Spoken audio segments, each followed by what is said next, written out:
জুবিনদাৰ সমাধিস্থলত জুবিনদাৰ শেষ কৃতজ্ঞ স্নেহৰ পৰা যিটো কুকুৰ এটা আছিল আৰু এই কুকুৰটোক যিহেতু গৰিমা বৌৱে মায়া নাম দিছিল সেই কুকুৰটোৰ মৃত্যু বুলি যোৱাকালি অৰ্থাৎ শনিবাৰে একাংশ সামাজিক মাধ্যমত মৃত্যু বুলি ওলাইছে কিন্তু কুকুৰটো আজিও জীৱিত অৱস্থাত আছে কিন্তু কুকুৰটো কিছু অসুস্থ আমি ইতিমধ্যে সমাধিস্থলত আছে এই সমাধিস্থলত ৰাতিপুৱাৰ ভাগত একাংশ চিকিৎসকসকলে এই কুকুৰটোৰ কিছু তেওঁলোকৰ চিকিৎসা কৰিছে আৰু বৰ্তমান সুস্থ অৱস্থাত আছে কিন্তু একাংশ সামাজিক মাধ্যমত যেহেতু কুকুৰটোৰ মৃত্যু বুলি ওলাইছে কিন্তু আৰু সেয়া মৃত্যু নহয় কিন্তু কিছুদিন ধৰি কুকুৰটো সুস্থ অৱস্থাত আছিল বিভিন্ন গৰাকী ইতিমধ্যে মায়া নামৰ যিটো কুকুৰ আছে এই কুকুৰটোৰ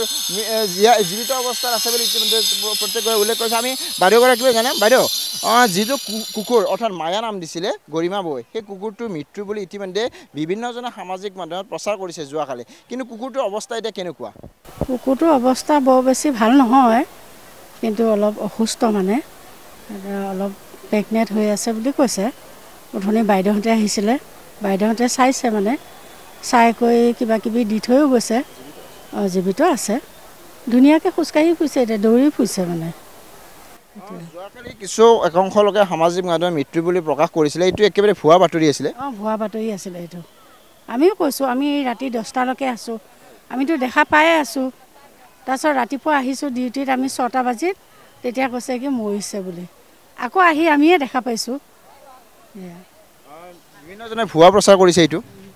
ভুৱা এইটো এতিয়া কুকুৰটো কেনেকুৱা অৱস্থা কুকুৰটো এতিয়া বৰ্তমান অলপ ভালেই আৰু ভালেই ক'ত আছে কুকুৰটো যিহেতু এই স্থানত দেখা পোৱা নাই আছে আছে এইপিনে ওপৰত আছে ওপৰত অলপ ঠাণ্ডা জেগাত আছে সি আবেলি হ'লেহে আহিব ইয়ালৈকে আবেলি সময়ত আবেলি হ'লে ইয়াত ধুনীয়াকৈ শুই থাকে আহি তেতিয়াহ'লে ইতিমধ্যে আৰক্ষীসকলে প্ৰকাশ কৰিছে যে কুকুৰটো অৰ্থাৎ যিগৰাকী মায়া নামৰ যিটো কুকুৰটো জীৱিত অৱস্থাত আছে বিভিন্নগৰাকী একাংশ লোকেই সামাজিক মাধ্যমত ভুৱা প্ৰচাৰ কৰিছে দাদাগৰাকীৰ পৰা কিছু কথা দাদা সেই কৃতজ্ঞ এই স্থানত কৰা হৈছে সেই দিনৰ পৰা কুকুৰটো নোখোৱাবোৱাকৈ এই স্থানত আছিলে কিছু অসুস্থ হৈ যোৱা বুলি ইতিমধ্যে আপোনালোকে জনাইছে মৃত্যুবৰণ কৰা বুলি কিন্তু একাংশই কিন্তু প্ৰকাশ কৰিছিলে আমিও কালি 10টালৈকে ডিউটি আছিলে আমি থকা অৱস্থাত মৃত্যুবৰণ হৈছে বুলি আমি গম নাপাওঁ আমি ৰাতিপুৱা যেতিয়া মৰ্ণিং আহিছোঁ তেতিয়া মানে আৰু কালি নিউজতো পাইছোঁ আমি বহুতকেইটা চেনেলত মৃত্যুবৰণ হৈছে বুলি অলৰেডি দিছে কিন্তু ৰাতিপুৱা আহি আমি দেখিছোঁ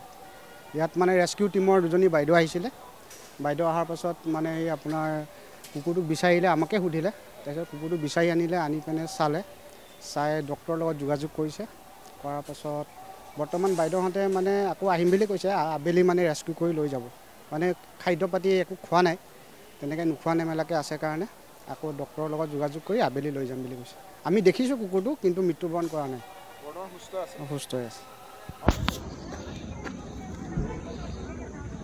বাচ্চা আছে নেকি নাই ন তাৰ ব্লাডটো কম আছে অলপ আনি থব পাৰিলে ভাল আছিলে না এই কাপোৰ স্কিন দি নাই ৰ'দ দিব নহয় বহুত এই ভিতৰত থমেই এইটো স্কিন নিবনে কি কৰিব নাই বৰ্তমানটো নিনো তাক ট্ৰিটমেণ্ট কৰাব লাগিব একচুৱেলি তাই ব্লাডটো কমেই আছে ইয়াতে কৰাব নেকি এই অনসাইড ইয়াতে কৰাব লাগিব কাৰণ অলৰেডি এজনী আমি ৰেস্কিউ কৰি লৈ গ'লো তাই আমাৰ লগতে আছে আৰু জাগা নাই আমাক একচুৱেলি ৰাখিবৰ কাৰণে বাট ইয়াতে কৰাব লাগিব মানুহক ফোন কৰোঁ নেকি কৰাচোন ইয়ালৈকে মাতি দিয়া